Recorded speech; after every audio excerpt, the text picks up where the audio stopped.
Saya nasi ayam kunyit nak semua lok boleh? Boleh? Okey. Nasi putih ke? Ya, nasi putih.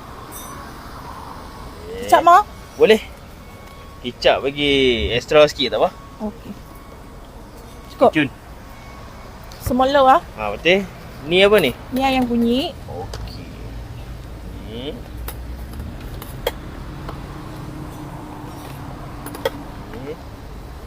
Ni daging kunyit. Daging kunyit. Yang ni udang kunyit. Udang kunyit. Udang kunyit dapat berapa ekor? Kalau campur macam ni 2 ekor. Okey. Yang ni sambal apa? Ni sambal merah macam sambal nyet. Okey. Sambal Vietnam. Nak lebih ke? Boleh. Letak atas lauk tak apa. Cukup. Macam ni harga berapa kak? Macam ni RM15 je. Ayam, daging, udang. Okey kak bagi saya yang nasi ayam kicap. Okey. Okey, nasi ayam kicap macam mana? Dia nasi putih. Okey. Ayam yang sama macam ayam goreng kunyit ni. Okey. Tapi kita akan tuang kuah kicap atas dia. Faham.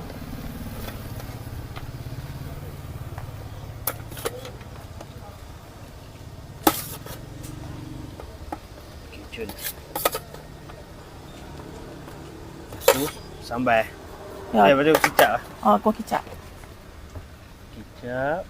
Kalau saya nak tambah sambal merah sikit boleh? Boleh? Okey. Kita tambah sambal merah sikit. Okey, cukup. Macam ni harga berapa? Macam ni RM8 je. Apa ni?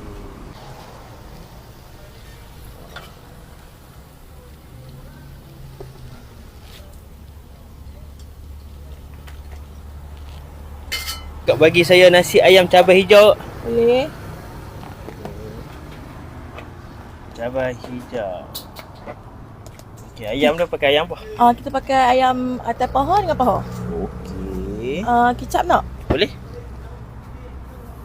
Lebih ah. Boleh.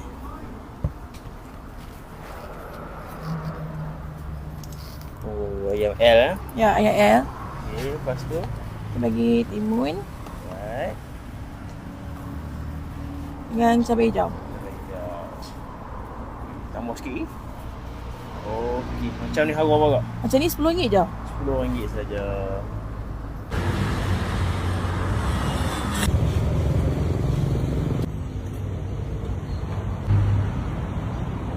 Waktu berniaga start pukul 12 sampai habis. Selalunya dalam 2 lebih atau 3. Okey. Buka hari Ahad sampai Khamis, cuti Jumaat Sabtu. Kedai belakang Shell Tikan Batu.